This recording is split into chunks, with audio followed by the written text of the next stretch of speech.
Siamo al terzo appuntamento di Parole a Colazione, la nostra rassegna ormai sono 5 anni che si svolge 2 volte all'anno, in 2 edizioni, una primaverile e una autunnale. Questa è la prima volta che siamo ospiti di Villa Otelio, dei Magazzini del Sale, per questo tipo di evento. Noi siamo sempre molto felici di ospitare le persone in questo luogo che penso sia uno dei più belli del Friuli, se non il più bello, tiro là col mio mulino, ecco. Io innanzitutto voglio ringraziare e salutare le personalità che abbiamo ospiti oggi, che sono l'onorevole Luca Sut del Movimento 5 Stelle e l'onorevole Walter Rizzetto di Fratelli d'Italia. Grazie. Voglio ringraziare tutti voi e tutti quelli che oggi si sono alzati presto, perché la domenica non tutti sono così facilmente reperibili. No, sì, beh, insomma, mi ero messo davanti, va bene, così. Sì, va bene.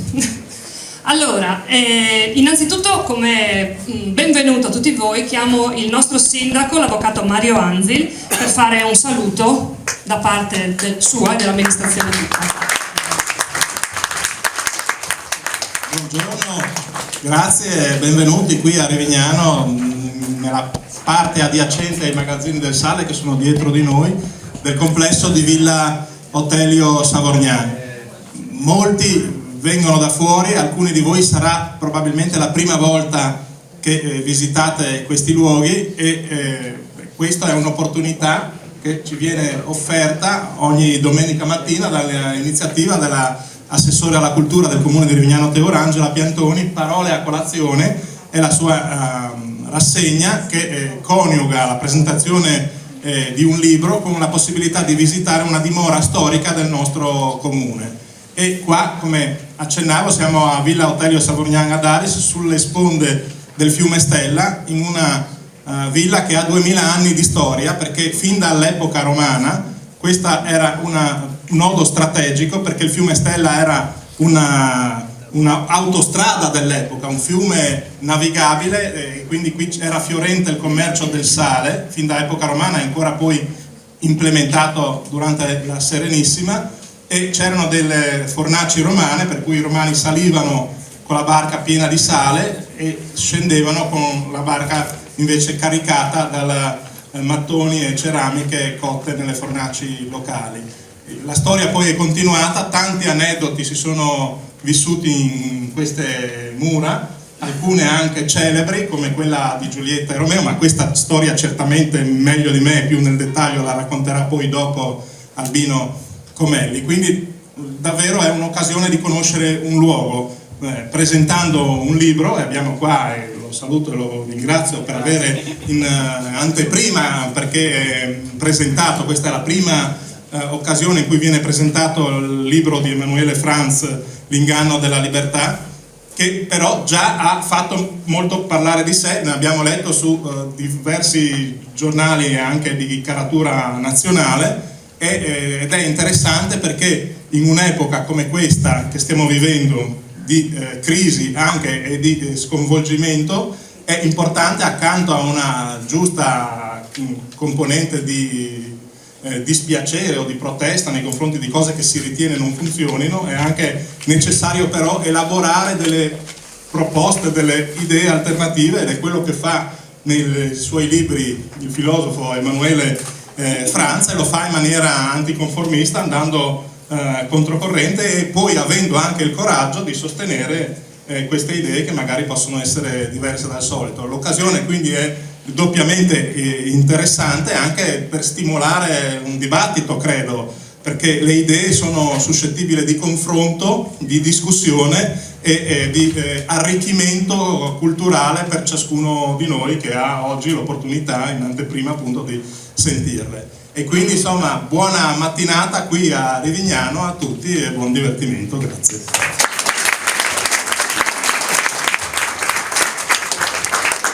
Grazie Sindaco, chiamerei l'onorevole Luca Sut a fare un breve saluto, senatore del Movimento 5 Stelle, no, deputato, scusi. Sono ancora giovane. No, vi ringrazio. soprattutto complimenti per il luogo che avete scelto, conosco la zona di Rivignano ma non conoscevo questo posto. E non ho letto il libro, però faccio già i complimenti, sono venuto ad ascoltare perché comunque il tema è interessante, quindi ascolterò molto volentieri. E niente, vi saluto e buon ascolto. Grazie. Chiamerei anche l'onorevole Walter Rizzetto di Fratelli d'Italia per un breve saluto, poi magari ci sarà modo di confrontarsi anche alla fine. Grazie, sì, buongiorno a tutti, buona mattinata. Innanzitutto complimenti ad Angela, complimenti alla vostra amministrazione, complimenti a coloro che hanno organizzato questo evento questa mattina. Come avrete visto, anche svegliarsi qualche mezz'ora, 3/4 d'ora prima vale la pena per ritrovarsi assieme in questo posto bellissimo. Io Rivignano la conosco, però non conoscevo, sindaco, questo luogo, e devo farvi effettivamente i complimenti perché avete scelto una location ed un argomento veramente molto molto importante. E neanch'io, Emanuele, non ho ancora letto il libro, però ti prometto che lo leggo. Però mi sono segnato, se posso rubare 2 minuti, mi sono sottolineato, come vedi, due aspetti, e mi sono sottolineato queste parole: libero arbitrio condizionato all'intercessione divina e gerarchia occulta delle scelte. E ora, declinato in modo, ritengo, almeno per quanto mi riguarda, fruibile, ecco, penso che questo passaggio si intrometta, bene in quello che la nostra società attuale sta vivendo, che è una società incredibilmente ricca di fonti vere, fonti false. Viviamo nella zona d'ombra anche di qualche fake news, della cosiddetta fake news, però effettivamente c'è all'interno di questo percorso, all'interno di questo aspetto anche culturale, una cosiddetta gerarchia rispetto a quello che può essere il libero arbitrio, che può essere una gerarchia che viene, almeno per come la interpreto io ritengo che questo sia un testo interessante, perché probabilmente ognuno di quelli che legge questo testo si fa anche una sua idea, cioè è multisettoriale, immagino, l'idea che ci faremo dopo aver letto questo testo. E chiudendo, ricordo che prima con l'autore si parlava, ed una cosa lui mi ha detto di molto interessante, in quei pochi secondi che ci siamo salutati prima. Mi dice: la vera libertà è una libertà che deve necessariamente passare attraverso un livello ed un aspetto culturale. Questo io l'ho interpretato ed inteso che più le persone si informano, più le persone effettivamente si dotano di un certo tipo di cultura anche ulteriore rispetto a quello che ti dà la scuola attualmente oggi. Io ricordo un mio professore all'epoca che mi diceva Rizzetto, la vera cultura probabilmente tu te la farai fuori dalla scuola, e questa cosa era una cosa che effettivamente mi ha sempre sconvolto, perché dico, io vado a scuola per studiare, invece questo mio professore mi dice sì, leggiti i libri per studiare, però la vera cultura te la fai fuori. E ritengo che un arricchimento culturale, anche fatto in termini di lettura, ma non solo, sia un qualcosa di assolutamente importante, anche per, e veramente chiudo, cercare a volte di demolire quell'architrave di convinzioni che noi abbiamo, perché noi pensiamo che molte cose a volte siano giuste, e dopo soltanto attraverso la convinzione e soltanto attraverso la conoscenza di queste cose magari ci facciamo delle idee differenti rispetto a quelle che sino a qualche anno fa per noi erano dei paradigmi intoccabili, dei dogmi assolutamente quasi fideistici, quasi di fede. Ho visto, e chiudo veramente ringraziandovi, recentemente, senza dirvi come, dove, cosa, quando, perché non voglio spoilerare, come si dice adesso, nulla, ho visto un'interessante serie su una delle più famose piattaforme che attualmente circolano in rete, piuttosto che, e questo la stavo associando proprio a questo testo. All'inizio di questa serie, che è una serie che racconta di una rapina, la persona che guarda questo film, questa serie, è completamente da una parte. Alla fine di questa serie la persona che guarda questo sceneggiato, come si diceva una volta, è completamente dall'altra. Ecco, io penso che attraverso l'arricchimento culturale si possa evidentemente anche molte volte cambiare idea in modo civile, in modo virtuoso, in modo interessante. Ritengo che, lo rinnovo e ringrazio per l'invito, la cultura sia uno degli aiuti fondamentali che ci vengono incontro proprio per ogni tanto cambiare idea, e ritengo che cambiare idea molto spesso sia cosa virtuosa. Grazie e buona lettura a tutti. Grazie, onorevole Walter Rizzetto. Allora, io oggi avrebbe dovuto essere presente, sempre per il Movimento 5 Stelle, l'onorevole Sabrina De Carlo. Non essendo potuta all'ultimo minuto essere presente, ci ha inviato un breve saluto che vi leggo. Per motivi personali oggi non potrò partecipare all'interessante presentazione del libro di Emanuele Franzi, L'inganno della libertà. Ci tengo però a mandare un saluto a tutti voi e sottolineare quanto queste iniziative siano importanti, in quanto momenti di condivisione di valori e idee e soprattutto arricchimento dell'intera comunità. Certa di future occasioni di incontro e dialogo, vi mando un caro saluto, Sabrina De Carlo. Farei un applauso. Altre personalità ci hanno manifestato la loro vicinanza in questo momento, proprio perché il tema della libertà è un tema che è molto sentito, e abbiamo dei contributi video, e farei partire per primo quello del governatore del Friuli Venezia Giulia, Massimiliano Fedriga, che pensate voi nelle sue giornate abbastanza intense di questi giorni, che sono appunto per la Lega piuttosto convulso, è riuscito a trovare il tempo. Prego. Mi dispiace non essere presente con voi questa sera a Rivignano Teoro per questa importante iniziativa, purtroppo impegni mi hanno portato fuori regione, però credo che sia un appuntamento importante, per questo ho voluto portare il mio saluto, perché non è semplicemente un approfondimento di carattere culturale, ma penso anche una profonda riflessione sulla società odierna e su un concetto fondamentale che è quello di libertà. Cos'è la libertà? È libero arbitrio? Ecco, questo è un dubbio che dobbiamo porci, e credo anche risolverlo con un semplice esempio che posso portarvi. Se uno ha davanti più strade ma non sa dove portano, non è che è libero di scegliere la strada che più gradisce. In realtà ha semplicemente una casualità nella scelta, perché non sa quale sarà la destinazione. E invece libertà vuol dire conoscenza, vuol dire sapere fare una scelta consapevole e farla ovviamente con la consapevolezza di quello che comporta. Riflessioni come queste penso siano importanti, non soltanto appunto, come dicevo, per un approfondimento culturale, ma anche per una crescita del singolo individuo. Quindi auguro una buona presentazione del libro a tutti, con l'augurio di vederci presto, vi auguro buona serata. Buonasera a tutti, mi dispiace non essere presente. Abbiamo poi un contributo di Stefano Mazzolini, che è il vicepresidente del Consiglio regionale, anche lui impegnato fuori regione. Buongiorno a tutti, ciao caro amico Emanuele, mi dispiace non essere oggi a rappresentare il Consiglio regionale alla presentazione appunto del tuo libro come vicepresidente, ma mi trovo a Milano e quindi purtroppo non posso esserci, però ci tenevo a fare questo video, magari anche breve, però diciamo sottolineare l'importanza di quello che tu stai facendo, di rappresentare una politica di destra o comunque dei ideali diversi da quelli che ci sono stati, diciamo così, forse anche imposti.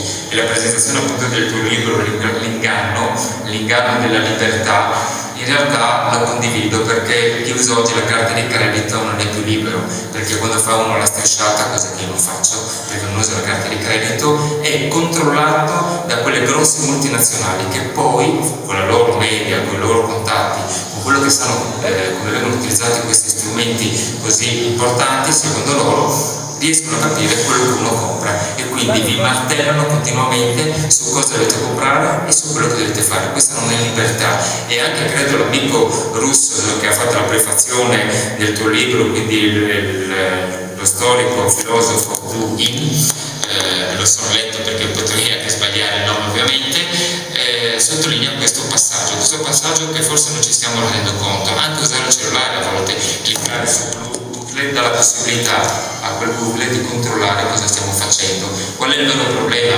Che oltre a controllare e a ridurre la libertà di noi cittadini, di noi che vogliamo vivere, essere liberi, riducere questa libertà, ma soprattutto molte di queste multinazionali hanno la loro sede fiscale non in Europa, in certi posti dove non si pagano le tasse, e penalizzano anche l'economia e riducono l'economia del nostro territorio. Quindi la libertà è una libertà non completa, o forse non completamente vera. Stiamo attenti su quello che ci impongono, cerchiamo di leggere i libri di Emanuele, dell'amico Franza, appunto, che ci spiega e forse ci fa capire dei passaggi che fino ad oggi non ha voluto farci conoscere. Ti ringrazio della possibilità di aver fatto questo video, chiaramente di portare il messaggio del Consiglio regionale di Friuli Venezia Giulia. Vi saluto tutti, buona conferenza, buona presentazione del libro.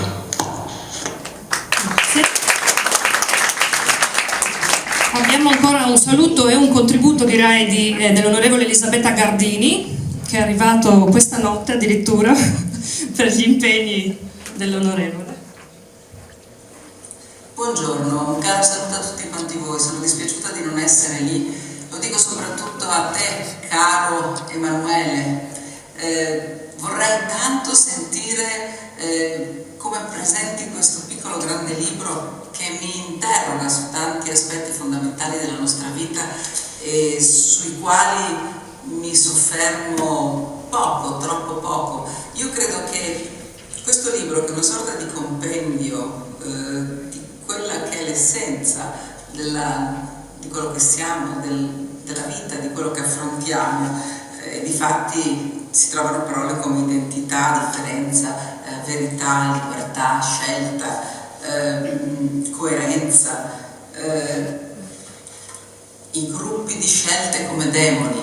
Ecco, la scelta. Ma quando tu parli di scelta originaria, mi riecheggia un po' nella mente il mito di la scelta originaria di Platone, che poi determina, una volta che l'anima ha scelto che vita farà, un po' conseguentemente quella che sarà poi effettivamente la sua vita.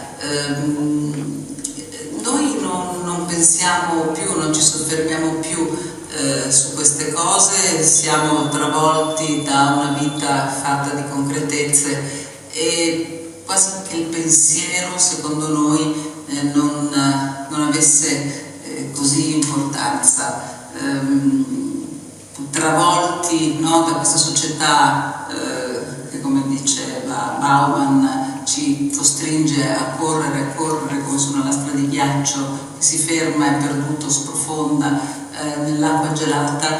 E invece questo tuo libro ci dice: fermatevi un attimo, pensate, riflettete, e poi forse si riprenderà un discorso interrotto che ci serve per vivere. La libertà, un'altra parola, lo dici all'inizio, no? 70 anni in cui mai come prima si è parlato di libertà. C'è un vero e proprio culto della libertà come non si era mai visto prima. Ma di cosa parliamo noi quando parliamo di libertà? L'inganno della libertà, dice il titolo.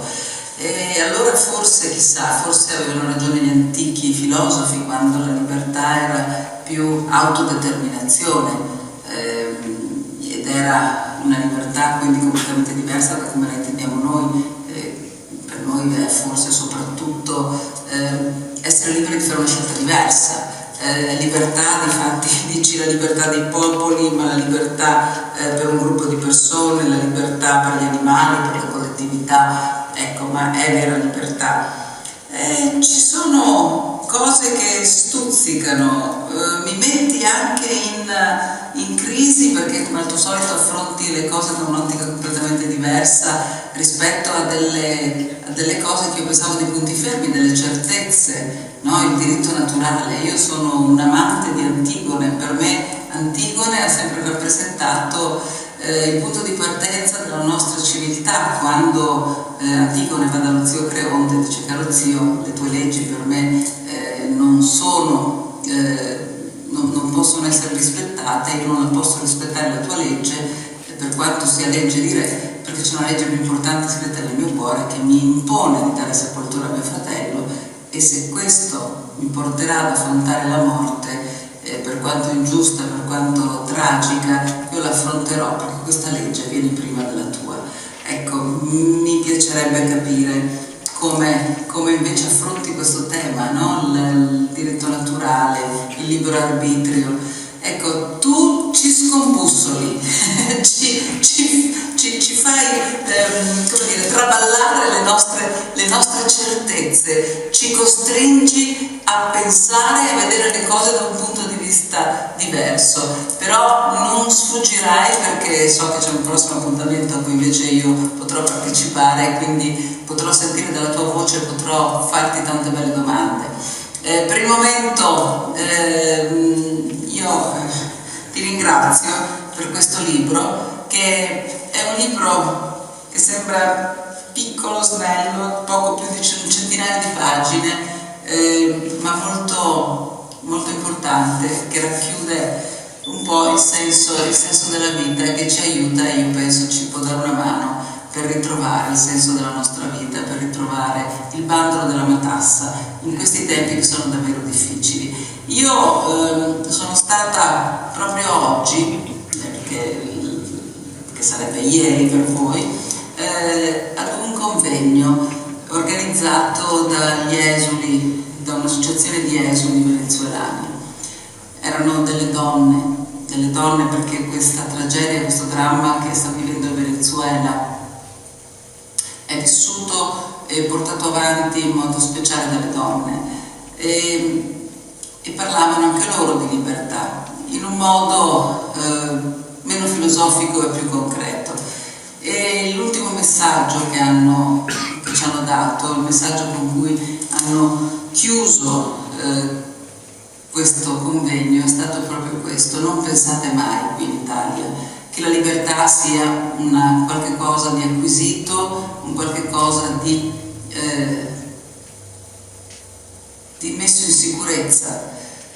Guardate a quello che è capitato al Venezuela, un paese che era ricco, un paese che era prospero e che da decenni oramai invece vive completamente senza libertà la libertà nemmeno per queste donne che abbiamo incontrato, e soprattutto.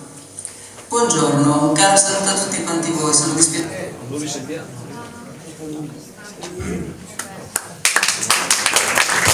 È arrivato con un piccolo taglio per una versione tecnica, purtroppo. Forse c'era la versione completa anche? No, non c'è. No. Beh, insomma, ringraziamo comunque del contributo l'onorevole Gardini, e farei comunque un applauso anche se si interrompe un po'. Ecco, e concludiamo con un breve video di Giulietto Chiesa, che è anche l'autore della postfazione del libro. Caro Emanuele, ti mando i miei auguri per il tuo libro. Siamo insieme nella ambiziosa avventura di costruzione di quello che abbiamo chiamato un centro di gravità intellettuale e morale nuovo. L'idea è, come sai, di aiutare il nostro paese a uscire dal pantano in cui è finito, suo malgrado. Per fare questo occorrono nuovi paradigmi politici e appunto intellettuali e morali. Con i vecchi non ci tireremo su da dove siamo in questo momento. Io considero il tuo libro un tassello di questo progetto e ti mando i miei auguri affettuosi.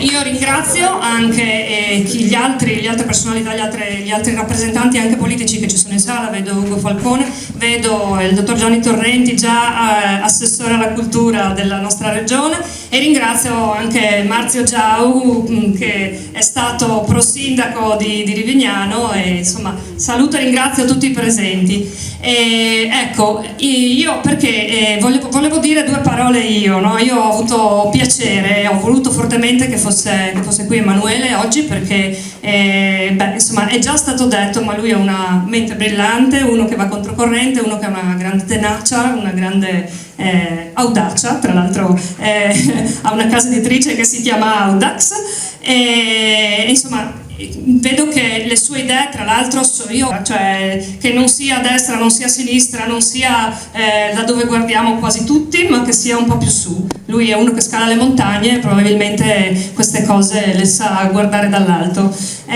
Non rubo altro tempo perché abbiamo già detto tante cose. Lascio la parola a Emanuele Franz e a Albino Comelli, il dottor Albino Comelli, che ringrazio per la sua presenza e che poi magari ci dirà qualcosa anche sul lavoro poi che ha fatto qua a proposito di Villotti, no di Villa Otelio, ma di Giulietta e Romeo.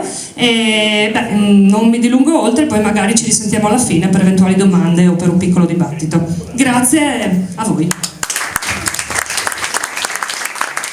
Grazie Angela, di nome e di fatto si può dire, perché ha dimostrato una passione in queste settimane nel seguire questo evento.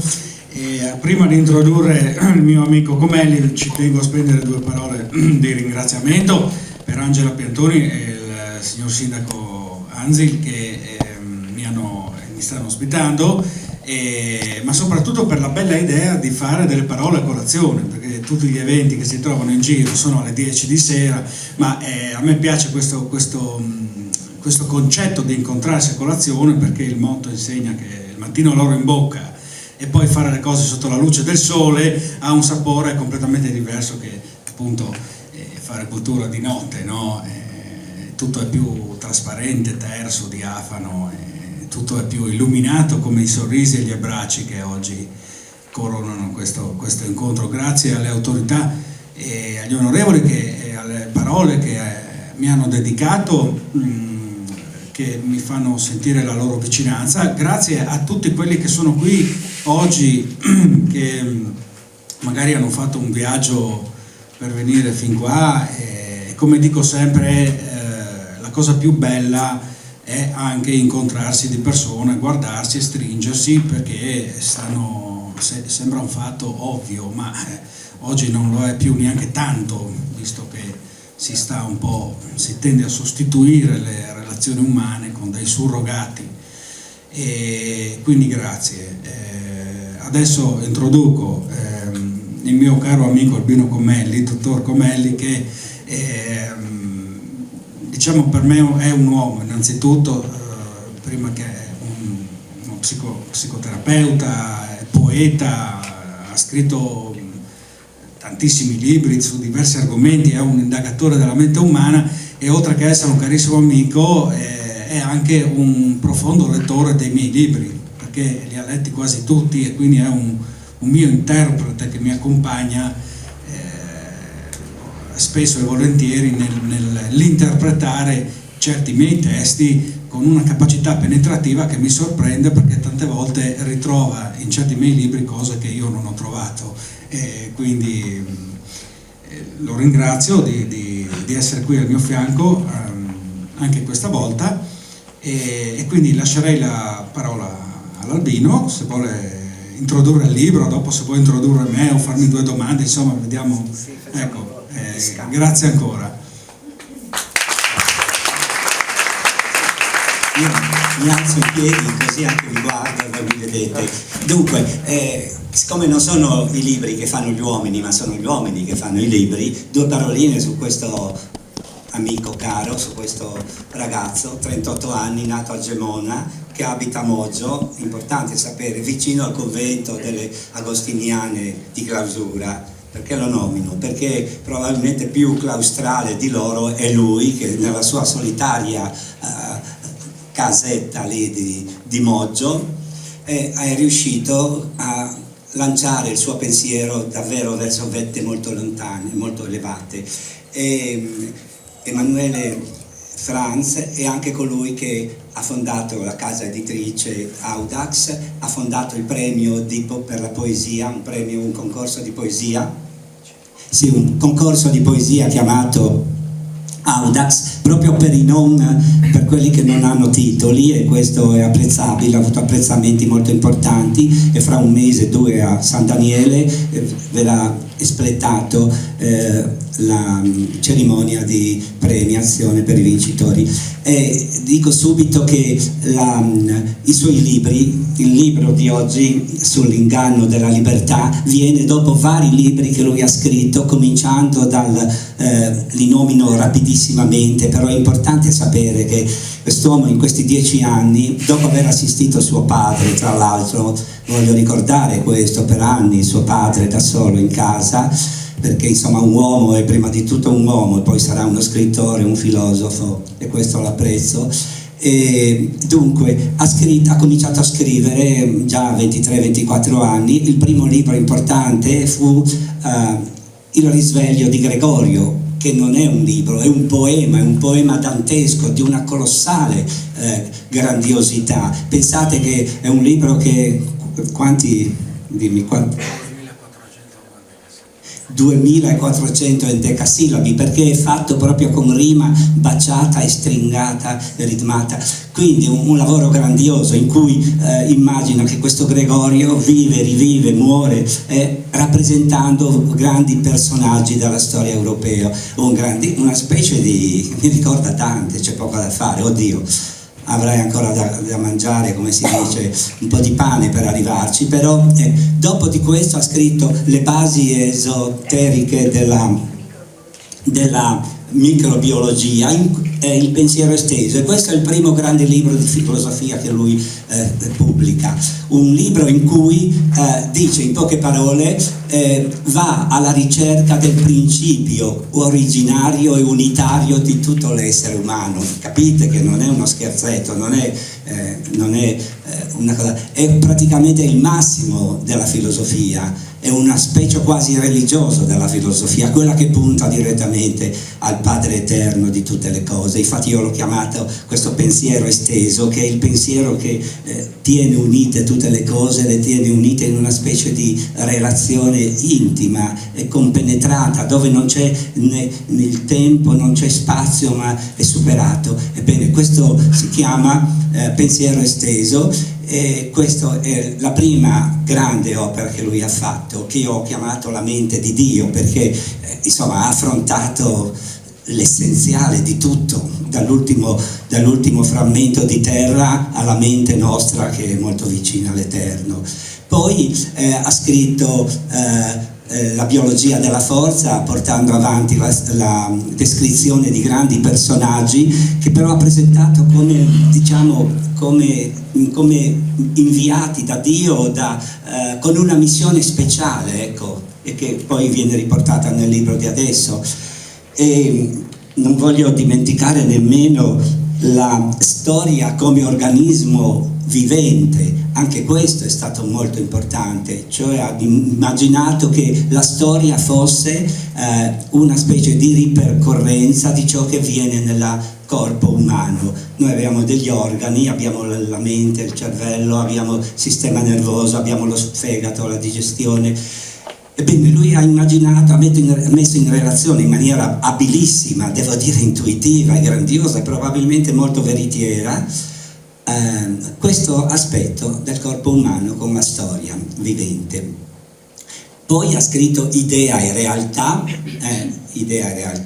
e prima di questo, l'anno scorso, dove riporta il discorso di nuovo sulla combinazione, che diciamo è la sfida eterna che ha la filosofia.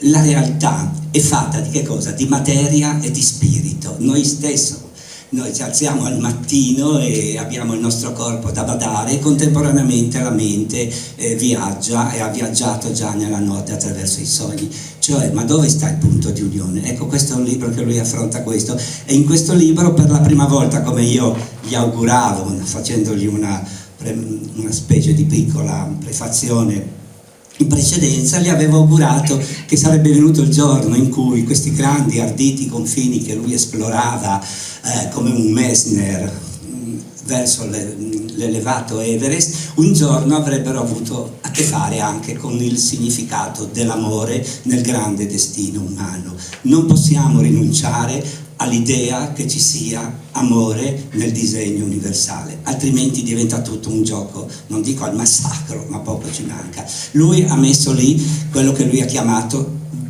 linfa vitale nuova, sangue nuovo nel campo della storia, grazie al cristianesimo, grazie a questo Cristo che in sé riunisce il divino e l'umano, il corpo, Cristo che dice il mio corpo, il mio sangue, la mia vita, il mio futuro. E dico vita e morte, Cristo che muore, qualcuno ha detto cos'è che adorate questo cadavere, insomma non credo che abbia capito molto del cristianesimo. E poi ripeto, spirito e materia. Ecco, lui porta anche su questi discorsi, anche su questo, cioè. E poi alla fine siamo all'inganno della libertà. 2 paroline, poi facciamo il colloquio io e lui in dialogo.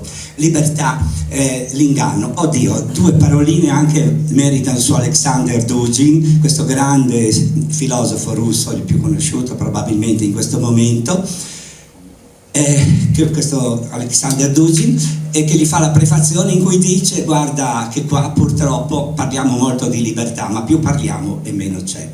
E mi ricorda una frase che mi è sfuggita anche a me, di dire: sempre di più parliamo di cose che sempre di meno facciamo. E questo è il principio. Tutti quelli che parlano di solito non fanno. Poi ci sono anche i geni che parlano e fanno. Però in questo paese di grandi parlatori, e tiro giù anche il cappello perché sono studiosi, bravi, capaci, ma sono anche abbindolatori forse della povera opinione pubblica, no? Ebbene, dico che Dugin mette l'accento su questo fatto, cioè parlare un po' meno di libertà e farla un po' di più. Mentre Giulietto Chiesa, che abbiamo visto prima, che sono agli antipodi tra l'altro ideologicamente, questo fa onore al nostro Emanuele Franz, che insomma ha il rispetto e l'ammirazione di gente di posizione molto diversa. Giulietto Chiesa dice: oddio, la libertà non c'è se non in certi momenti di emergenza, cioè tu durante il giorno parti, sai già che alle 8 ti alzi, alle 8:30 prendi la macchina, alle 8:15 e tutto viene scandito in una specie di ripetitività, e poi ti ritrovi alla fine che dice: mi danno o non mi danno la pensione? Questo è il grande dilemma, e tutto finisce lì. E lui dice, Giulietto Chiesa, però ci sono momenti di emergenza in cui invece si tirano fuori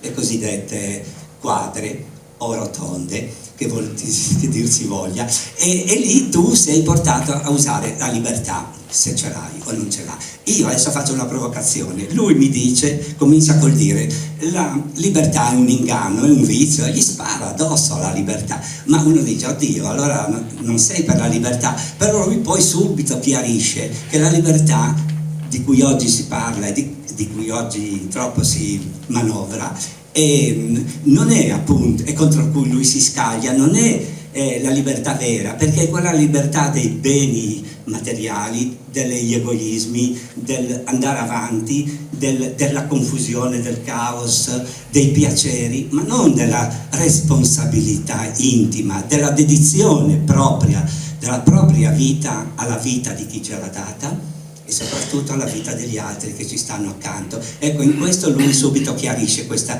differenza.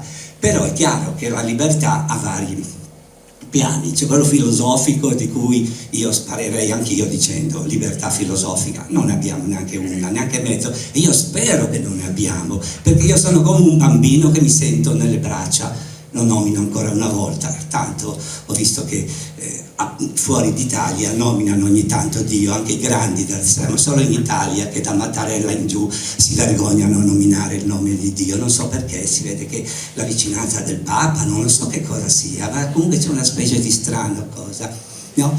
Laicismo forse, che imperversa. Io dico che mi sento come un bambino nelle mani di Dio o del destino. Meno male che non ho la libertà, perché se io l'avessi come un bambino veramente combinerei dei guai. Io spero solo che colui che mi tiene in braccio, colui che ha in mano il mio destino, sia un po' più intelligente, e lo è anche molto di più di me e degli uomini e di tutte le nostre società e le nostre leggi. In questo senso, quindi, filosoficamente penso che È giusto che noi ci sentiamo parte di un destino già segnato, che io considero amorevole e intelligente, e da lì non mi schiodo. Per tutta la vita vivrò e morirò pensando a questo, perché se non ci fosse questo, sinceramente, mi sparerei anche subito, perché realmente non c'è speranza. Poi c'è la libertà ovviamente politica, la libertà che è diversa, cioè io ho un destino che mi è stato affidato, che mi è stato seguito e che io seguo, però qui, e questo mi inchino e lo accetto, e questo è anche la lezione orientale della cosiddetta accettazione,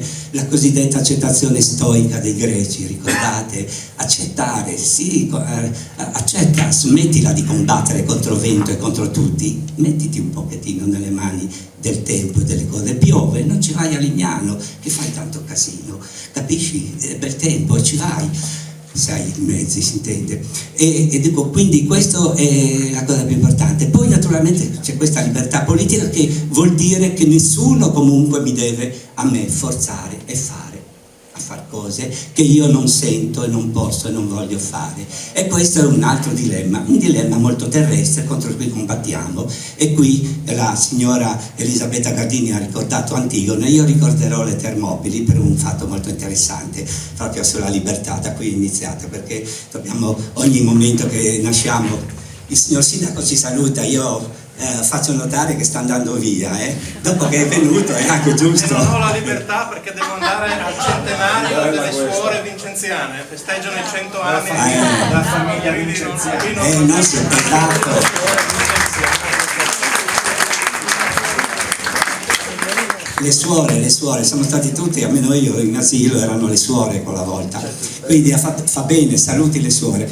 E detto questo, allora dicevo che c'è una libertà poi politica, libertà sociale, libertà di prossimità con i nostri simili e libertà di scegliere. Su questo punto è chiaro che esistono dei diritti alle libertà e delle libertà, però l'essenziale qual è? E qui mi rifaccio alla Costituzione della California, che è lo stato più avanzato del mondo, da quello che si dice e da quello che io posso sapere, e che dice, noi nella Costituzione non è scritto come gli italiani, sai, gli italiani hanno detto che hanno loro la più bella Costituzione, che abbiamo noi, dice, fondata sul lavoro e siamo pieni di disoccupati, fondata insomma, si può anche raccontare un po' di balle, anche belle, simpatiche, interessanti, niente da dire. No, la Costituzione della California dice, quella americana dice, noi combatteremo per la felicità, anche lì un bel sogno. A proposito, la libertà è una cosa meravigliosa, ma è soprattutto un sogno. E lo Statuto della California dice, noi, Stato della California, metteremo le persone nella condizione ideale di poter scegliere il meglio di se stessi, di essere se stessi, di essere rispettati e di essere in dotazione delle proprie capacità. Oh, questo è serio, questo è bello, non per niente, insomma, la California non è malmessa. Ecco, detto questo, e adesso ho buttato qualche piccolo... Albino, avevi cominciato a parlare delle Termopili. Sì, dopo parliamo, Giovanni Serafini, dopo le Termopili, quando parleremo della libertà e della libertà politica, che è appunto la nostra... Senza i greci noi non possiamo andare avanti. Albino, grazie, un applauso per Albino. Vedete che comunque è anche chiaro, no? Lui ci tiene molto che le cose, i concetti non siano per gli addetti ai lavori, perché come diceva, no? Cioè il messaggio è per tutti noi, che non solo per professori universitari di filosofia, cioè la libertà tocca a tutti quanti nella vita quotidiana, quindi se i dottori dietro uno scranno, dietro una cattedra elaborano una dottrina sulla libertà che non è accessibile a noi, che cosa ce ne facciamo di questa libertà? A noi interessa capire che cosa significa questa parola quando ci muoviamo, quando ci spostiamo, quando decidiamo cosa fare oggi, dove andare, che fare un progetto di vita, che cosa significa quando usiamo la parola libertà, che è una parola strausata, penso che è una delle parole più usate in assoluto, ma qualcuno si ferma un momento e si chiede che cosa vuol dire quando dico oggi sono libero di andare a pranzo fuori. Cioè riflettiamo grammaticalmente proprio cosa vuol dire. So che appunto il riflettere e il ragionare implica un investimento di energia, una fatica, e quindi tante volte è meglio non farlo. E quindi ci si chiede anche se uno è libero, se non lo è magari è perché non vuole esserlo. E c'è anche da chiedersi tante volte se la non libertà è meglio perché è più piacevole, no? Comunque sia, il libro è una raccolta di aforismi, un po', sono pochi filosofi che hanno scritto per aforismi, in realtà Nietzsche è uno fra questi, perché spezza un attimo un discorso sistematico e va sulla riflessione vera e propria, lapidaria. Provoca già il titolo, che è un ossimoro. Io adoro gli ossimori perché è molto zen, fa unire concetti opposti che si annichilano e quindi crea uno spazio per l'emergenza di un nuovo pensiero. Quindi l'inganno e la libertà sono termini che diventano esplosivi quando sono messi insieme. Più che altro, cioè, a me piace rovesciare appunto la posizione, e su questo tema un giorno io mi sono fermato e mi sono detto che se guardiamo bene indietro nel tempo, fino ad oggi non si è mai messa in discussione o non si è avuto mai il minimo dubbio o la minima esitazione nello stabilire la libertà come superiore in valore alla servitù. Ma come? Mi sono chiesto, ma se la verità fosse il contrario? E se nella libertà ci fosse anche una seduzione, un pericolo, un veleno, e la servitù invece avesse qualcosa di estremamente positivo? Cioè, come mai questo culto di mettere il più sulla parola libertà e il meno sul suo opposto, che è la servitù?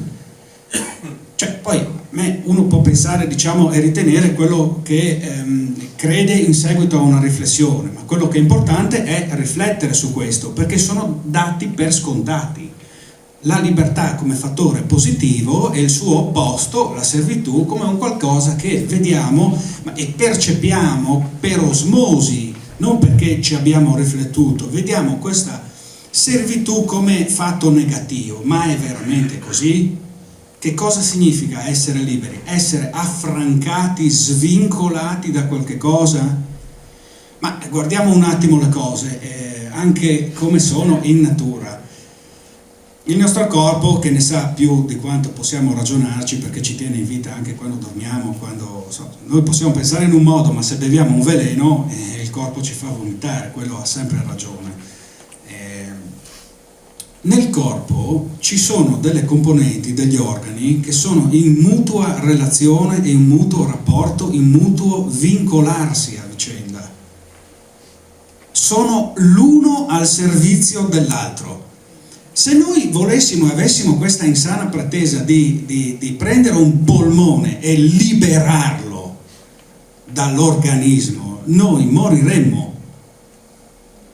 Perché la morte è in questo caso l'affrancamento, perché la vita biologica è basata sul servizio reciproco, sull'essere l'uno al servizio dell'altro. Quindi in questa, a me piacciono le metafore organiche, come scrivevo anche nel libro che citava l'Albino, La storia come organismo vivente, perché ho accennato prima, introducendo questo incontro, che oggi il corpo, la società dei servizi multimediali ci tende a espropriarci di questo corpo che non abbiamo neanche più, perché si parla con le persone attraverso un monitor,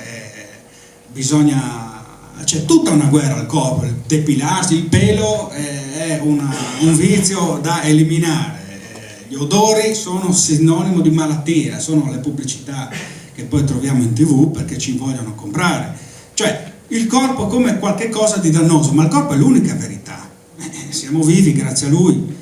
Ecco, il corpo ci insegna la vita, che è tutto un'interdipendenza, una servitù reciproca. Ma cosa c'è di male nell'essere al servizio di qualche cosa, di qualcuno, di un ideale, di qualcosa che amiamo, stimiamo sopra ogni misura? Non è un fatto negativo. Quindi rovesciamo un attimo la posizione che abbiamo appreso per osmosi senza nemmeno interrogarci. Se ovviamente ci vuole una misura, un equilibrio, perché la libertà come espansione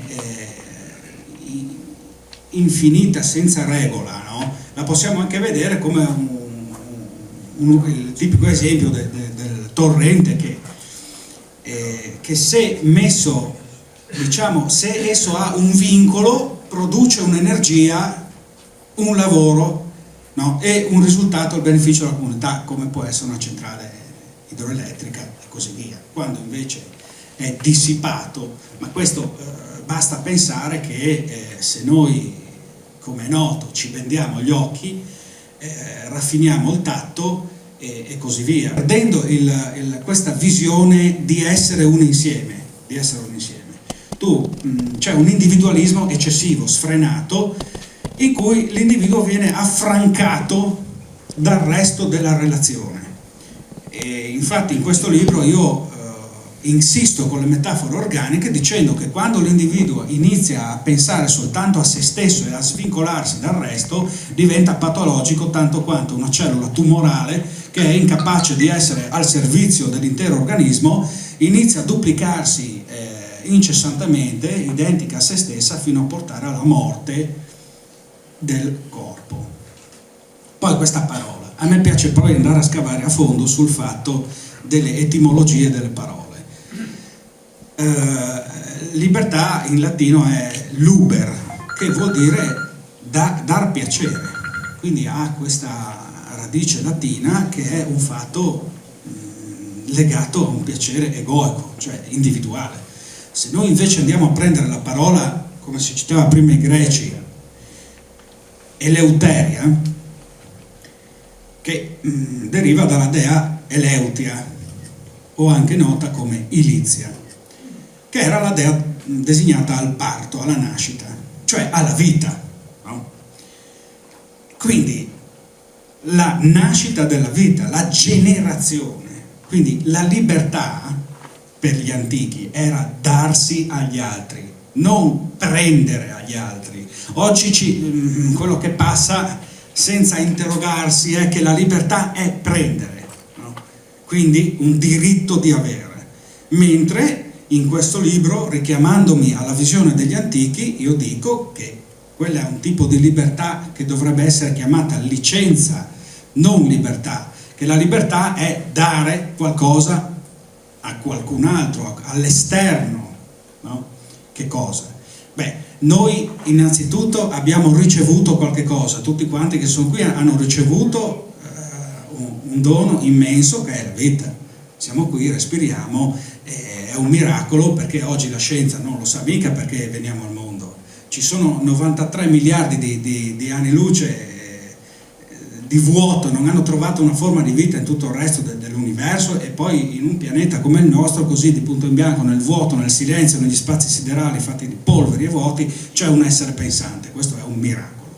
Abbiamo ricevuto questo dono immenso e io credo che dobbiamo anche bilanciare qualche cosa che abbiamo avuto, restituendo ugualmente ciò che abbiamo avuto, cioè la vita. Per me è questa la libertà, ed è l'unica scelta possibile, perché quando noi riceviamo, per questo movimento introspettivo che ci rende vivi, dobbiamo avere un movimento estroflessivo parallelo di dare qualcosa agli altri, di essere cioè al servizio,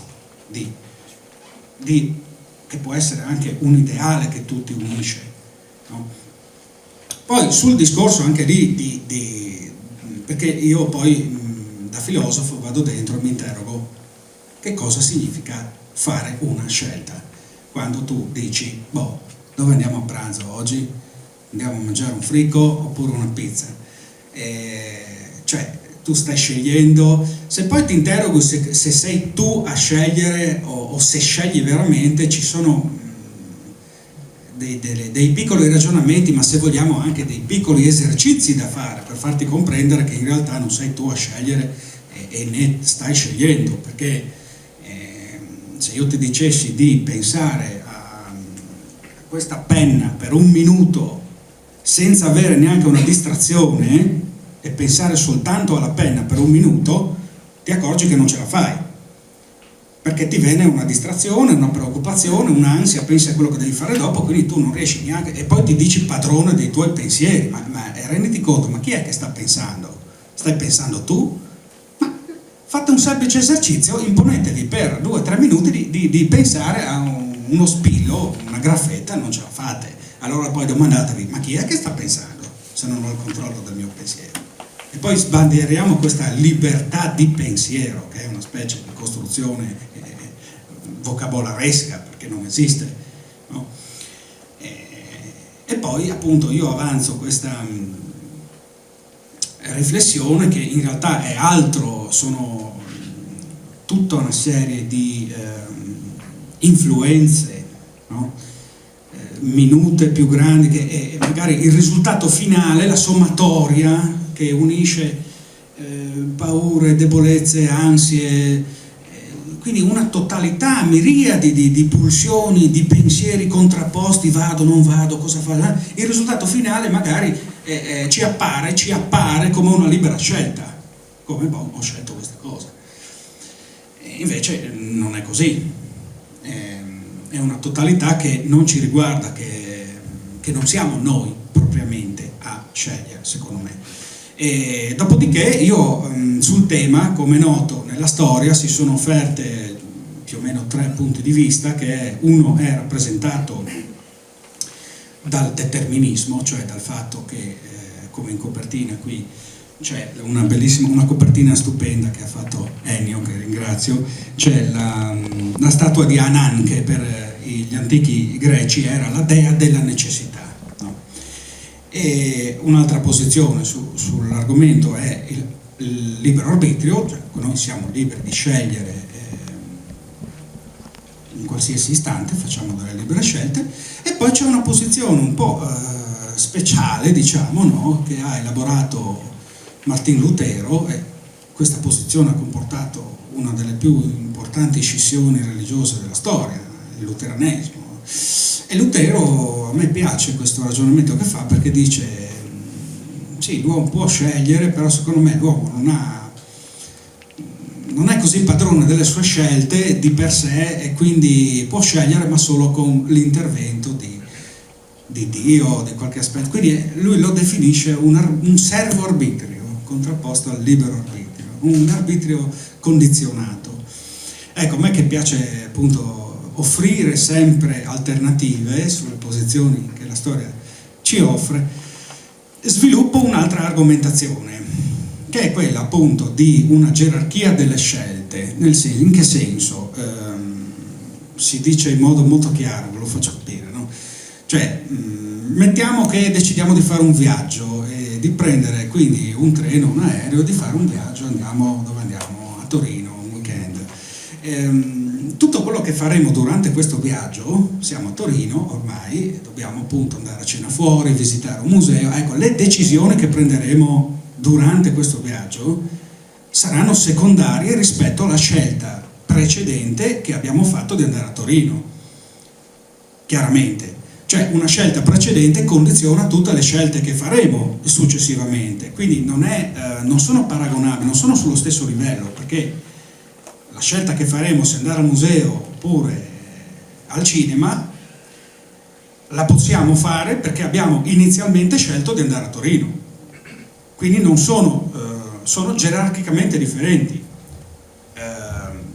Viceversa, ci puoi retrocedere a scavare dentro te stesso su quali scelte, chiaramente, cioè noi dobbiamo decidere dove andare a pranzo oggi, come dicevo prima, o andiamo in quel posto, ma questa scelta comporta uno sforzo relativo, possiamo cambiare idea con facilità su questo argomento o su che vestito comprare. Diversamente è se io ti dico, senti, devi andare ad ammazzare quello là. Sì, perché come mai? E in fondo le parole e le scelte nell'immaginario collettivo sono soltanto pensieri.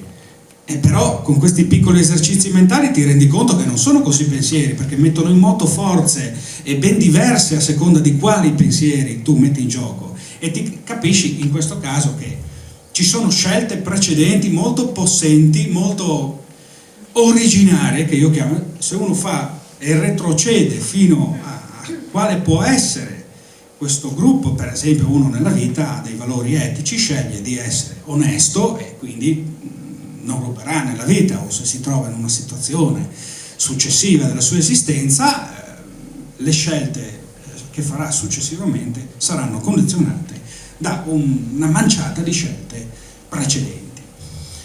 E poi è da capire, io ipotizzo, quindi avanzo l'ipotesi che ci sia una scelta originaria a monte di tutto, no? Che forse sia addirittura in fase prenatale o uterina. Sì, naturalmente a me piace arrivare fino alla profondità, no? Sì, facciamo sì, non volevo essere troppo lungo. No, ma su questo punto intervengo anch'io subito dicendo, visto che ha tirato fuori prenatale, io dico che dalla mia esperienza di psicologo ipnotista ho modificato anch'io la mia opinione sulla libertà. Ad esempio ho trovato molte persone che mi hanno detto, non so, prendo due casi, una persona che mi dice io non riesco a stare in un luogo chiuso, ok, tutta la vita dovevo stare all'aperto, e uno dice non è una libertà, ma da dove l'ha presa? Dall'inconscio. Io voglio dire una cosa, sì, la cultura va bene, sapere 1000 cose, leggere le enciclopedie, essere bravi, andare in palestra, tutto a posto, però naturalmente poi le nostre scelte sono fatte dall'inconscio, perché il nostro cervello al 99,999% è inconscio, e l'inconscio vuol dire tutto l'archivio delle cose passate dal periodo animale. Anche ci sono dei gesti che noi facciamo che sono derivati dal cervello rettiliano, pensate, dei rettili addirittura. Allora è inutile stare a dire ma io ho studiato, sono andato a scuola. Certo, ci vuole la scuola, te prego, sono il primo ad andarci e ad essere andato, però è l'inconscio che poi sta alla base delle scelte. Questo signore che mi diceva io non posso andare da nessuna parte dove è chiuso, e tra l'altro faceva il ferroviere, dice qui mi licenziano perché non posso stare in un treno. Bene, è venuto fuori facendo la seduta di ipnosi che lui da bambino, da piccolissimo, qualche mese, ha avuto appunto questo blocco, shock, che si sveglia nella culla e non vede la madre, grida, urla e si sente asserragliato, e lì prende il blocco. Lì si inserisce nel suo inconscio questo messaggio, questo, il chiuso, il buio, la mancanza della madre, il solitario, l'impotenza, sta dentro e lo decide per tutta la vita. Ecco, questa è una di quelle scelte originarie di cui lui parla, ma però che io penso da poter subito inserire e chiarire con un evento shock o particolare dell'infanzia o anche prenatale. Conosco delle persone che mi dicono sono lì sempre sull'incerto, faccio o non faccio, viene fuori, adesso non ve lo dico come, ma certo che è affascinante. Se ho fatto lo psicologo ipnotista per 40 anni l'ho fatto perché c'era questo benedetto, grazie alla tecnica ipnotica, contatto con l'inconscio. Ho visto delle cose grandiose, immense, non so, compreso la ragazza, la parrucchiera che mi parla in Swahili, che non sapeva neanche dove era l'Africa a 20 anni, e lì si vede che l'inconscio vince. E questo ragazzo poi è venuto fuori che la sua mamma per 2 o 3 mesi ha combattuto tra sé e sé: ti faccio venire fuori, caro amico figlio mio, oppure ti abortisco. E questa storia gli è rimasta in lui come una specie di altalena, di incertezza, essere o non essere, sono forte o sono debole, soggiaccio oppure vinco. E hai capito, per dire, allora che libertà, ragazzi, è tutto qui già messo dentro. Dobbiamo essere umili e capire che la nostra libertà, essendo dominata dall'inconscio. E poi il destino, racconto questa brevissima favola, ho appreso proprio vicino ad Abbazia. Allora c'è che è tipica indiana, gli indiani, voi andate in India, immediatamente entrate in un mondo dove il destino, lì vedi calma, e noi qui ci agitiamo, corriamo, e l'indiano dice: ma dove vai? Dove corri? Stai fermo. E sta fermo lì mezz'ora. Ho visto lì a Nuova Delhi il signore che puliva il pavimento, stava dava una spazzolata, poi guardava me, stava 10 minuti a guardare me così, sembrava inebetito, invece era estasiato, viveva tranquillo, cosa voglio andare? E io mi ricordo che per la prima volta in vita mia, io che non sopporto le sale di attesa, le code, niente, sono 12 anni, ho anche dormito nella hall lì dell'aeroporto di Nuova Delhi, calmo e tranquillo, appena ho detto ma qui calmati, non c'è niente da fare, anzi potremmo anche dormire, mangiare qui e tornare in Italia. Dico, ecco, questa è una visione, e la storia indiana, molto brevemente, dice, c'è un signore che ha fatto un brutto sogno, si alza al mattino e dice, va dal padrone e dice, padrone mi aiuti perché ho fatto un sogno terribile. Quale? Ho fatto un sogno che l'angelo della morte veniva a rapirmi, a prendermi e portarmi via, praticamente a farmi fuori. E dice, cosa faccio? Non preoccuparti, ti do il cavallo migliore che io ho, tu lo prendi più veloce e scappi, vai. E dove vai? Ok, siamo a Calcutta, vai a Madras che lì sei più tranquillo. Ok, prende il cavallo, va a Madras, ok, corre. E mentre lui corre verso Madras, il padrone durante la notte, finisco il sogno, riceve, vede l'angelo della vita che gli viene e gli dice, padrone, che cosa hai fatto?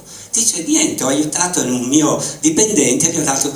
E dove l'hai? Dice, è andato, ha fatto un brutto sogno di essere inseguito dalla morte ed è scappato dall'angelo della morte e sta andando a Madras. Porca puttana, scusate la battuta, dice questo angelo. È proprio a Madras che lo aspetta l'angelo della morte. Ecco, questa è una favola tipicamente indiana dove si capisce che libero arbitrio ce n'è.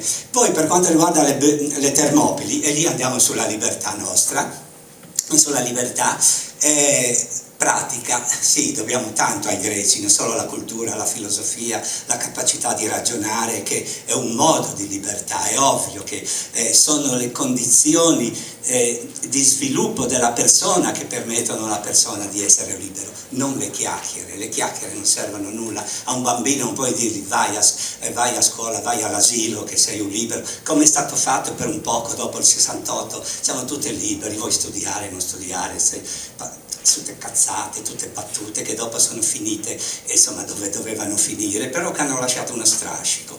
Ebbene, allora alle Termopili sapete che nel 480 avanti Cristo, quando c'erano già da 200-300 le Olimpiadi e via dicendo, si trovano i greci assaliti, come capita anche adesso, ma non da 4 gatti persiani, ma addirittura da 5 milioni, si parla, 5.800.000 persone, tra cui c'erano ovviamente i guerrieri pronti ad assalire, ma c'erano anche le famiglie, i parrucchieri, c'erano tutto. Dovevano asfaltare la Grecia che gli aveva fatto un brutto torto, secondo Serse, in quel momento re della Persia. Interessante a questo punto.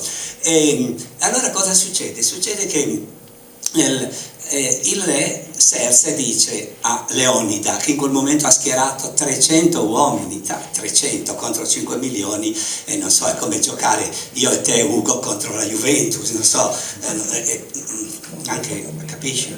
Allora gli dice Serse, deponi le armi, e l'altro gli dice, boh, vieni a prenderle che così vedremo come va a finire. Poi gli dice, guarda, dice Serse a Leonida, che ha schierato questi 300 eroici che sapevano di morire alle Termopili, e dice, di qui non devono passare. Sì, una bella parola. E gli dice, noi solamente tirando sulle nostre frecce oscureremo il sole, ha detto, per cui pensa tu come siamo. E Leonida risponde, beh, vuol dire che combatteremo all'ombra, cioè che bravi eroi, ragazzi, ricordiamo questo, perché dopo questi qua sono andati alla morte poche ore dopo, però è la frase che io volevo dire a Giovanni, è questa. Serse dice, ma Leonida, come non ti rendi conto che è meglio lasciarti un po' asfaltare da noi e cedere piuttosto che morire? E Leonida gli risponde, caro Serse, tu sei il potente re asiatico della Persia, però sappi che ci sono due cose nella vita, la schiavitù e la libertà. Noi combattiamo per la libertà, tu combatti per la schiavitù e vediamo come andrà a finire.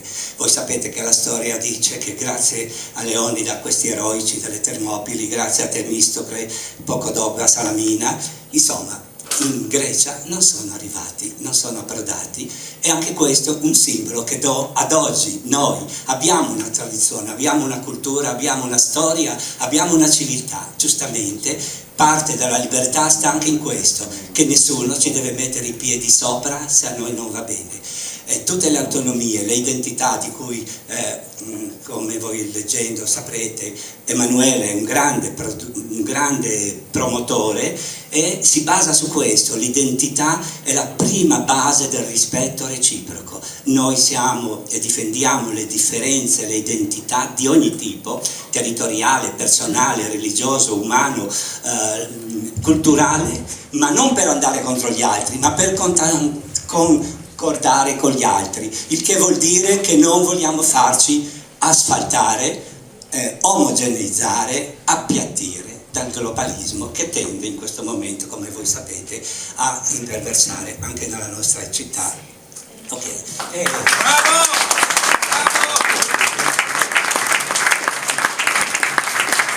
Bene, io suggerirei di... Sì, andiamo avanti ancora 2 o 3 orette. No, suggerirei di, visto che abbiamo messo tanta carne al fuoco, di sentire se magari tra il pubblico c'è qualcuno, anche tra i nostri ospiti, che vuole fare qualche considerazione o qualche domanda. Per cui io, magari se alzate la mano, vi porto il microfono.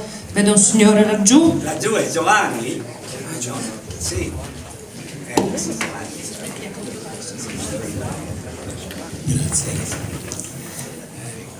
Ricordo Giovannino Guareschi, quando venne condannato per l'affare De Gasperi, rifiutò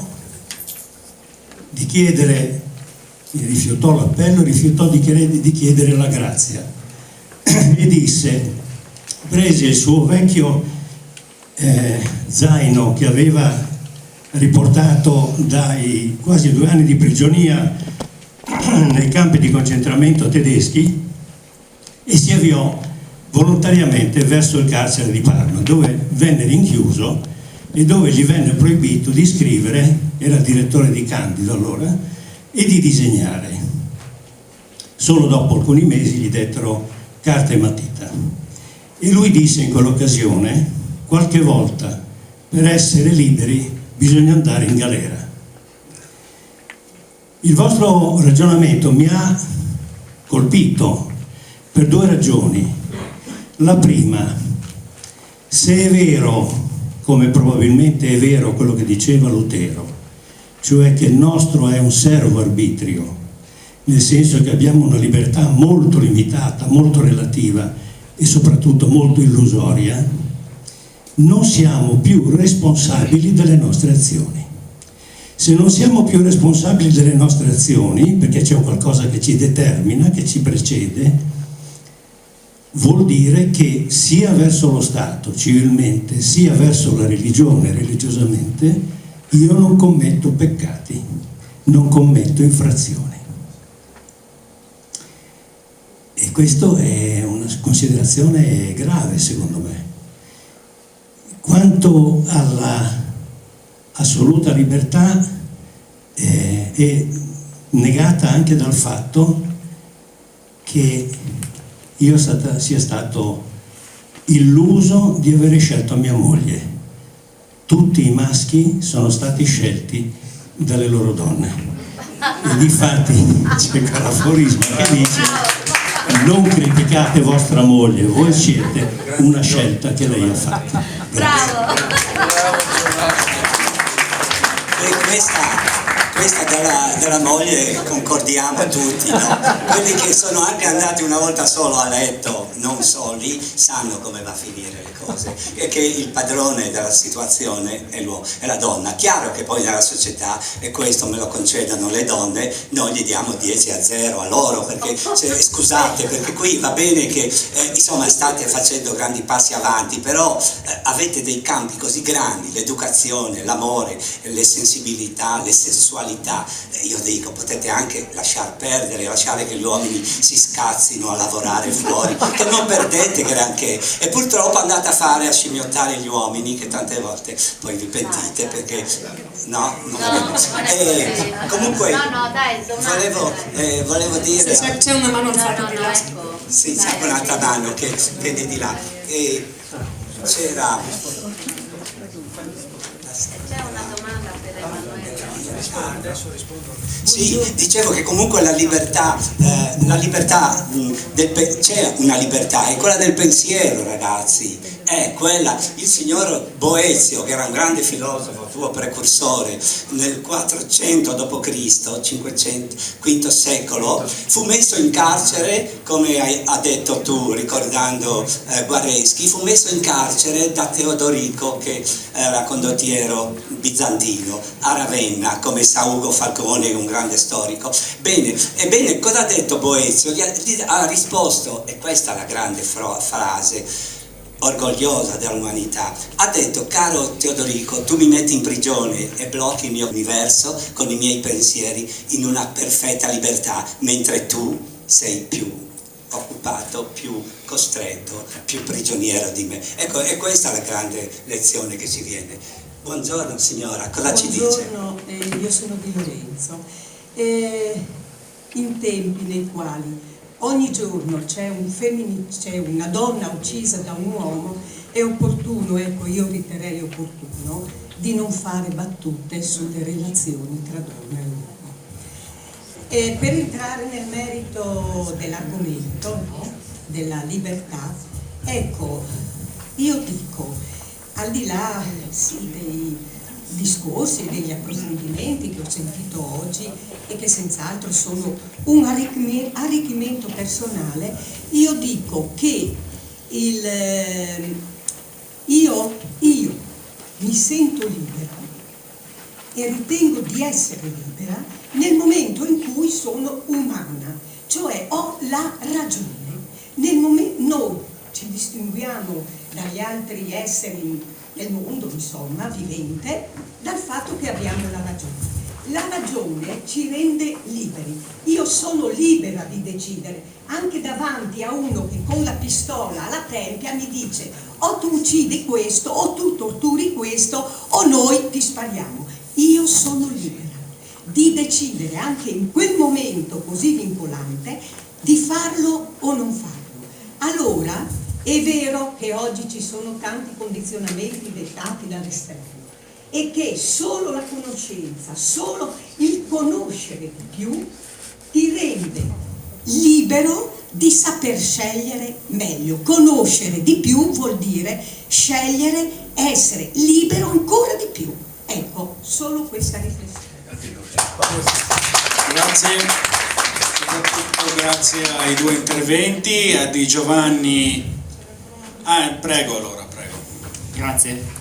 Intanto complimenti davvero a tutto, perché questi ragionamenti permettono di spaccare letteralmente gli schemi che abbiamo mentali, e vado un po' anche in disaccordo però con quanto ho appena un attimo detto, nel senso che dal mio punto di vista la conoscenza ci rende liberi da un lato, ma ci crea sovrastrutture mentali dall'altro, quindi in realtà tante volte la conoscenza ci rende anche meno liberi in tanti casi. Ma volevo porre una domanda un attimo sul punto preciso, secondo me, che è importante da analizzare, che è quello di andare a pensare nel momento ultimo qual è il momento in cui si può definire l'essere senziente, nel momento in cui pensa o nel momento in cui tra virgolette respira senza pensare. Cioè è la discriminante del libero arbitrio o meno che ci rende senzienti o meno. Grazie. Grazie a questi tre interventi di Giovanni, della signora e dell'ultimo ragazzo. Era una domanda. Come, scusa? Era una domanda. No, mi sono preso un pezzo. Scusa, ti chiedo di ripetere. C'era ancora un intervento? No. Fate domande. Era una domanda. Adesso rispondevo anche a tre. Sì, adesso rispondo a tutti e tre, a Giovanni, alla signora e al ragazzo. grazie a questi 3 interventi al quale rispondo adesso. Giovanni ha messo un tasto significativo, appunto quello della responsabilità che ne consegue se siamo o non siamo liberi, se siamo completamente deresponsabilizzati o meno. Se noi non siamo responsabili di quello che facciamo, poi non lo è nemmeno chi ci punisce, quindi diventa un discorso meccanico e a doppio taglio. Io comunque, come ho esposto prima, ritengo che una scelta possibile ci sia a monte di tutto, per cui secondo me l'arbitrio è possibile ed è quello originario, sempre che avvenga, cioè io ammetto che un uomo può scegliere, ma una volta nella sua vita, e qui sta la particolarità della dottrina che espongo qui, che l'uomo può scegliere una e una sola volta in tutta la sua esistenza, che quando ciò avvenga o se lo farà nel futuro o se l'ha fatto, ecco, questo è un altro argomento. E da questa scelta che io vedo appunto fra l'autentico e l'inautentico, fra l'essere per se stessi o fuori di se stessi per qualcos'altro, per me questa scelta è possibile e ci responsabilizza, e come. E per quanto riguarda l'intervento che ha fatto la signora, di cui appunto ho ascoltato con attenzione, non penso che nella battuta sulla relazione uomo-donna ci fosse nessuna malizia, peraltro bisogna ricordare tutti i morti per mano di chiunque e non solo una frazione dell'umanità. La ragione,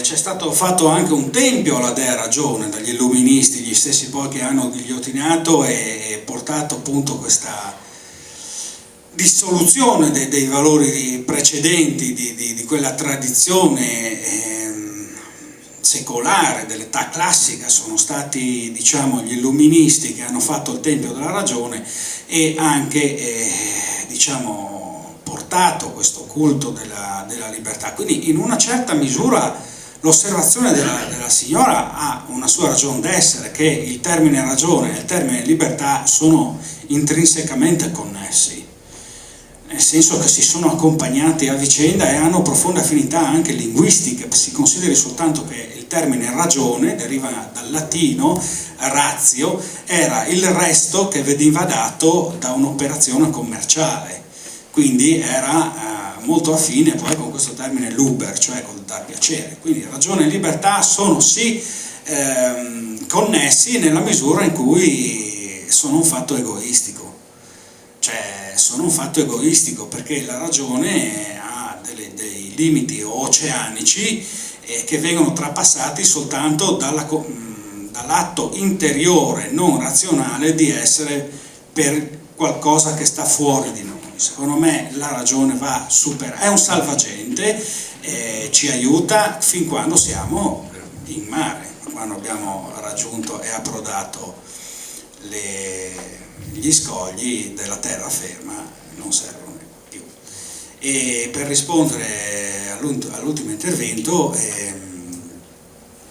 del ragazzo, è una domanda appunto che va a sviscerare le profondità poi di quando e di che cosa significa essere senzienti,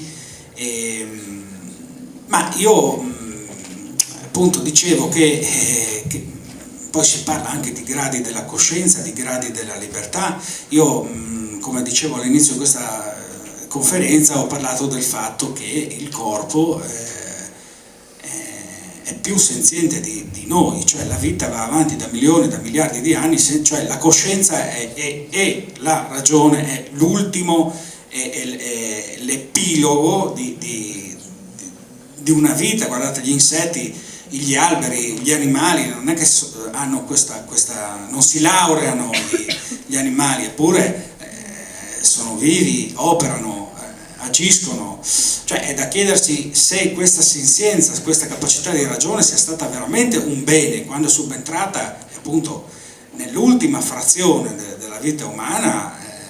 Ha fatto anche dei danni catastrofici, insomma è stata la ragione, è stato il il culto della ragione. Guardate, gli stermini nazisti erano efficaci nel calcolare ogni millimetro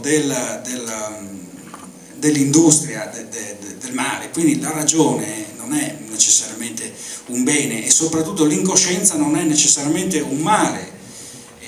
Ecco, ovviamente la risposta più approfondita richiederebbe un dibattito ancora più lungo, un convegno e meriterebbe un approfondimento ancora più vasto. La cosa che è più importante per me è che quest'oggi abbiamo buttato delle pillole, delle riflessioni e la cosa che più mi piace non è che uno esca da questo bellissimo, si può dire, anfiteatro, ecco, la cosa più bella per me è che qualcuno esca di qui non con delle risposte ma con più domande. C'erano alcuni ospiti che avevano piacere di chiedere o di fare delle osservazioni. No, grazie Angela. No, vabbè, io grazie, ti chiedo scusa, io purtroppo fra poco devo andarmene perché dovrei essere a Udine prima. No, professore, volevo proprio arrivare a lei. Una considerazione e poi la domanda, se posso. È stato interessantissimo, è stato veramente molto interessante. Se Emanuele è invitato ufficialmente a Roma, presentiamolo anche da qualche altra parte questo libro. Non vorrei, ho ascoltato gli ultimi interventi, l'unica cosa che ci tengo proprio a dire, non vorrei che passasse il concetto, e non voglio chiaramente basare la mia domanda su questo concetto, che le donne non possono fare quello che fanno gli uomini. Ecco, questa è l'unica cosa che vorrei sottolineare, al netto del fatto che sono d'accordo con Emanuele quando dice che effettivamente, rispetto a quanto diceva prima la signora, i morti vanno rispettati ovunque, di qualsiasi sesso effettivamente essi siano. Però, ripeto, ritengo che la nostra civiltà abbia fatto dei passi veramente molto molto in avanti, proprio nei confronti anche del rispetto di quello che una volta erano le cosiddette minoranze. Una volta, professore, la donna probabilmente non poteva uscire di casa. Io ritengo che sia più che corretto, più che giusto, più che virtuoso che le donne facessero onestamente quello che vogliono nella propria vita. Artemisia, se la ricorderà, lei ha citato le Termopili.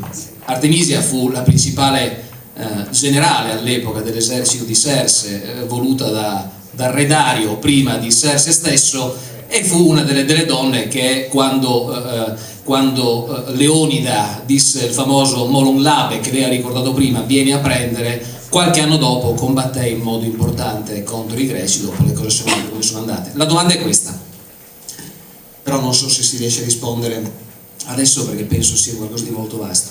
Abbiamo parlato di molte cose, libero arbitrio, libertà, sono assolutamente d'accordo con quanto tu hai declinato prima. Nel concetto di libertà, ed è una cosa che però magari ci rivediamo, io tra l'altro professore soffro di claustrofobia, quindi magari ci vediamo un giorno quindi mi sa dire se sono stato lasciato in culo da solo o no. Mi interesserebbe però approfondire, perché non l'ho mai approfondita in 44 anni di vita, secondo me, ed è la domanda che mi veniva spontanea.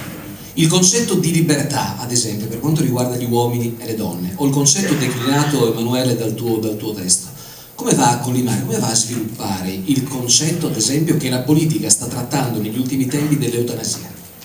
Questa è una cosa che è un capitolo, secondo me, che dovrebbe essere assolutamente amplificato. Cioè la libertà di un uomo, se è corretto dire che, come ho ascoltato prima, l'uomo non è dotato sotto molti aspetti di libero arbitrio perché c'è una persona più ampia, più alta, più intelligente che lo tiene in culla e più o meno gli dice, molto interessante tra l'altro il ragionamento che faceva prima il signore, che se uno non ha un libero arbitrio allora non ha neanche responsabilità, è un sillogismo più che un ossimoro questo tipo di interpretazione. Però ecco, io vorrei, magari ne riparliamo un'altra volta, che anche sotto questo punto di vista chiaramente ve ne starete occupati, cioè quanto l'uomo può essere libero o meno, ad esempio, di applicarsi in questo caso, ed è un tema recente molto importante, una cosiddetta dolce morte. Io vi ringrazio, però purtroppo insomma dobbiamo andare, però veramente complimenti a tutti, complimenti a tutti.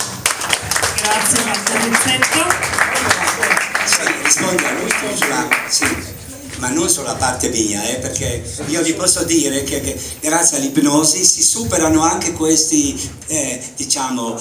traumi, condizionamenti ancestrali o infantili facendo rivedere il film e tagliando la parte allora ci del vediamo film. fra poco. Vieni, come ho fatto, no? Sì, volentieri. E quanto poi alla responsabilità o no, ecco, lasciami dire anche questo, Emanuele, io sono un propugnatore della cosiddetta, sono nelle braccia del destino, di un destino intelligente e amorevole, che abbia cura, materno. A proposito, rispondo alla signora, ho sempre pensato che Dio fosse donna, materno, sono figlio di mia madre più che di mio padre, e quello che ho detto prima era un grande elogio, evidentemente non è arrivato, un elogio per le donne, non è arrivato alla signora, la quale è partita bella pronta a picchiare. Ok, detto questo, ti dico che la responsabilità, grazie al fatto, io sostengo che la nostra libertà è minima, perché grazie a questo dico a tutti, un giorno ci vedremo in paradiso o nel cielo, nell'Eden, una volta, perché se non abbiamo responsabilità è ovvio che Dio non ci può giudicare e condannare. L'inferno sarebbe proprio